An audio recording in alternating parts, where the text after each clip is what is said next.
Hello friends, कैसे हैं आप। आशा करती हूँ सब लोग अच्छे होंगे। आज के इस वीडियो के माध्यम से हम जानने वाले हैं कि अगर कोई भी अनमेरिड लड़की प्रेग्नेंट हो जाती है या कोई भी स्कूल कॉलेज जाने वाली लड़की गर्भवती हो जाती है तो इसी कंडीशन में उनको क्या करना चाहिए और सही एडवाइस उनके लिए क्या होती है। देखिए, अगर आपके साथ भी ऐसा हुआ है और आप अभी अनमेरिड है, प्रेगनेंसी को कंटिन्यू नहीं करना चाहते, तो ऐसी कंडीशन में हम क्या कर सकते हैं। आप डरिए बिल्कुल भी मत। आप ये मत सोचिए कि मेरे साथ क्या हुआ है क्या नहीं हुआ है। आपको क्या करना है, अगर आपका पीरियड मिस हुआ है तो सबसे पहले आपको प्रेगनेंसी टेस्ट करके देखना चाहिए। अगर आपका प्रेगनेंसी टेस्ट की दोनों लाइनें डार्क आती है यानी कि प्रेगनेंसी टेस्ट पॉजिटिव आता है, तो फिर आपको नेक्स्ट स्टेप क्या लेना है। आपको सबसे पहले ये काउंट करना है कि मेरी जो प्रेगनेंसी है वो कितने टाइम की है। यानी कि अभी आपका पीरियड मान लीजिए कि अभी 10 अक्टूबर को आना था, तो वो पीरियड की डेट आपकी मिस हो गई। आपने 15 अक्टूबर को प्रेगनेंसी टेस्ट करके देखा, तो पेशेंट सबसे पहले तो ये क्लियर नहीं कर पाती कि मेरी प्रेगनेंसी कितने दिनों की है। तो जब आपकी पीरियड डेट मिस हुई, यानी कि अगर 10 अक्टूबर आपकी पीरियड की डेट थी और वो मिस हो गई, 10 अक्टूबर को आपका पीरियड नहीं आया, तो वो हो गया आपका 1 मंथ। अगर आपने 15 अक्टूबर को प्रेगनेंसी टेस्ट करके देखा, तो उतने दिनों को हम बोलेंगे 1 महीना 5 दिन की प्रेगनेंसी आपकी हो गई है। जबकि पेशेंट बताते हमारी तो 15 दिन की प्रेगनेंसी है, हमारी तो 20 दिन की प्रेगनेंसी है, हम तो अभी कुछ दिन पहले ही फिजिकल हुए थे, तो हमारा तो यहाँ से काउंट होगा जब से हम फिजिकल हुए। बट ऐसा नहीं होता है। प्रेगनेंसी के डेज को हम लास्ट मेंस्ट्रुअल डेट से काउंट करते हैं। ओके, अभी अगर आपका प्रेगनेंसी टेस्ट हो गया, पॉजिटिव आ गया, तो आपको नेक्स्ट स्टेप क्या लेना चाहिए कि आपको अपनी फैमिली में, अगर आप अनमेरिड है तो अपनी फैमिली में से जो भी आपका अच्छा दोस्त है, यानी कि अपनी मदर, अपनी भाभी या अपनी सिस्टर या और भी कोई आपकी फ्रेंड हो जिस पे आपको सबसे ज़्यादा ट्रस्ट है, आप उनसे बात करिए। उनसे बात करने के बाद में आप अपने नज़दीकी हॉस्पिटल में जाइए या आप क्लिनिक पे भी जा सकते हैं अपने गायनिकोलॉजिस्ट के पास में, और वहाँ जाके अपनी प्रॉब्लम उनसे शेयर करिए।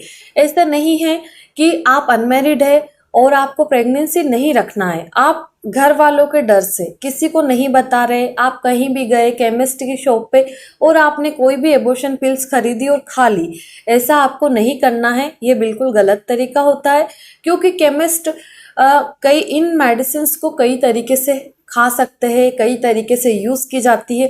तो कई बार केमिस्ट को पूरी चीजें आपसे नहीं पूछी जाती है कि आपको अगर अदर कोई डिजीज है जिसकी मेडिसिन आप कंटिन्यू ले रहे हैं, आपको ब्लड की कमी हो सकती है, आपका वजन कम हो सकता है, आपकी उम्र कम हो सकती है, तो ये सभी चीजें ध्यान में रखनी पड़ती है जब आपको मेडिसिन से दी जाती है।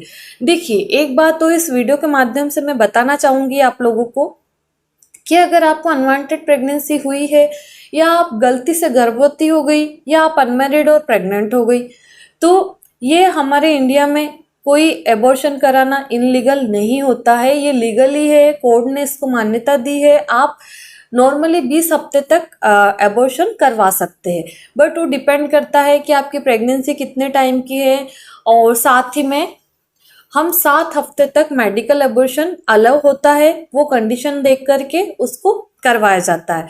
बट 20 हफ्ते तक आप 2 डॉक्टर के ऑब्जर्वेशन में रह करके, अंडर में रह के आप सर्जिकल प्रोसीजर करवा सकते हैं। वो डिपेंड करता है आप कैसे हॉस्पिटल में करवा रहे हो, उसका चार्जेस कितना है, वहाँ आप कितनी बड़ी सिटी में या एरिया वाइज है, तो हर चीज़ों की कॉस्ट अलग अलग होती है।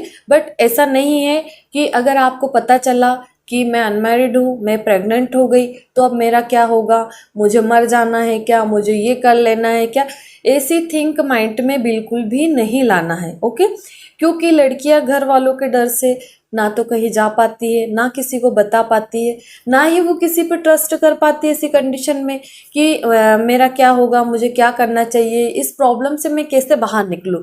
तो आपके लिए सबसे बेस्ट सॉल्यूशन यही है कि आप जिस पे भी ट्रस्ट करते उसको इन सब चीज़ों के बारे में बताएं कि मेरे साथ में ऐसा हुआ है, हमें प्रेगनेंसी रुक गई और हम इसको कंटिन्यू नहीं करना चाहते। तो आप अपने नियरेस्ट डॉक्टर से कंसल्ट करें, साथ ही में जो भी समस्या है वो आप पूरी खुल के बताएं कि हमारे साथ में ऐसा हुआ है, हमें नहीं रखना है, अभी हम इसको नहीं चाहते हैं या हम इस चीज़ के लिए तैयार नहीं हैं अभी, तो हमको इसको रिमूव करवाना है। ओके, तो ये होती है एक लीगली प्रोसीजर, ना कि आप कहीं भी गए, कहीं से भी कोई भी मेडिसिन किसी ने उठा करके दे दी और आपने लेकर के खा ली। अगर आप लेके खाते भी है तो आपको सही प्रोसीजर पता होना चाहिए। इन मेडिसिन के साथ में और भी कई मेडिसिन आपको ऐड की जाती है, जैसे कि ये मेडिसिन लेने के बाद में पेट में दर्द होता है, वॉमिटिंग होती है, दस्त लगते हैं, वीकनेस बहुत ज़्यादा फील होती है, कई बार ब्लीडिंग ज़्यादा हो जाती है, उसके कारण आपको खून की कमी आ जाती है। तो ये कई चीज़ें पेशेंट की देखनी पड़ती है। और अगर आपकी प्रेगनेंसी का टाइम ज़्यादा हो गया, यानी कि कम से कम 2.5 से 3 महीने हो गए, तो फिर ये एबॉर्शन पिल्स काम नहीं करती है। फिर आपको डॉक्टर के अंडर में रह के ही सब कुछ सर्जिकल प्रोसीजर करवानी पड़ती है।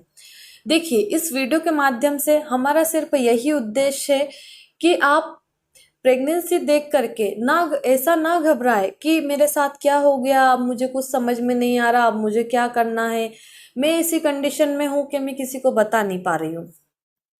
तो आपको जो हमने बताया है ये सभी चीज़ें फॉलो करना है। देखिए, अगर आप अपने डॉक्टर के पास नहीं जा पा रहे किसी भी कारण से, तो आप हमारी भी ऑनलाइन अपॉइंटमेंट बुक करके आप हमसे भी बात कर सकते हैं। जो भी प्रॉब्लम आपको हो रही है वो आप हमसे भी शेयर कर सकते हैं। साथ ही में आप अपने घर वाले से बिल्कुल भी मत डरिए। ये कुछ बातें ऐसी होती है कि आपको अपने फैमिली वालों का सपोर्ट भी ज़रूरी होता है इन चीज़ों में। और अगर आप बताएंगे तो फैमिली वाले भी समझने की कोशिश करेंगे। ऐसे नहीं है कि हर एक मदर फादर एक जैसे होते हैं कि वो सभी पे चिल्लाते हैं, या और भी कई कंडीशंस हो जाती है। तो आपको इन कंडीशंस में बिल्कुल भी नहीं घबराना है। अब देखिए, आपको अनवांटेड प्रेगनेंसी हो गई, तो फिर आप ऐसी कंडीशन में कोई भी एबॉर्शन पिल्स को कैसे यूज़ कर सकते हैं। इस पे मेरे डेडिकेटेड वीडियो है, लिंक डिस्क्रिप्शन में मिल जाएगी, जाकर के आप देख सकते हैं।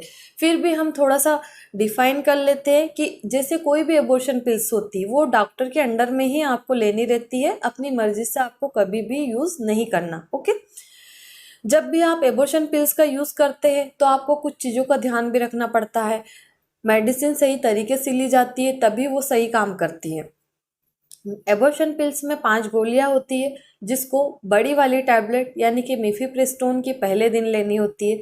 फिर हम 1 दिन का गैप दिलवाते, फिर अगले दिन यानी कि तीसरे दिन 2 टैबलेट हम जैसे 8 बजे और 2 टैबलेट 10 बजे, यानी कि 2 घंटे के गैप में हम 4 टैबलेट और दिलवाते। वो 4 टैबलेट लेने के बाद में आपके पीरियड शुरू हो जाते हैं।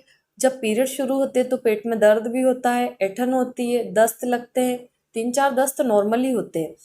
कमर में दर्द हो सकता है, आपको उल्टियाँ आ सकती है, तो ये सब नॉर्मल होता है।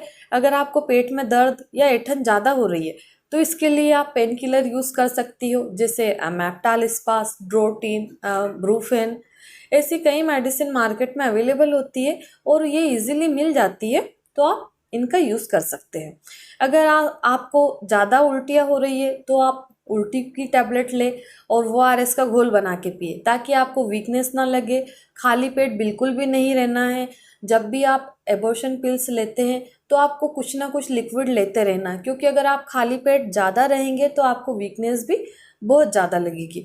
और इन दौरान आपको कोई भी ठंडी चीज़ें यानी कि कोल्ड चीज़ें ज़्यादा यूज़ नहीं करना है, और खट्टी चीज़ें को भी बिल्कुल अवॉइड करें, ताकि आपका केस एक ही बार में और अच्छे से क्लियर हो पाए। ये वीडियो देखते समय आपके मन में कोई भी सवाल हो तो कमेंट्स करके आप हमसे पूछ सकते हैं। मेरे चैनल पर नए तो सब्सक्राइब करें, वीडियो को लाइक करें, शेयर करें। धन्यवाद।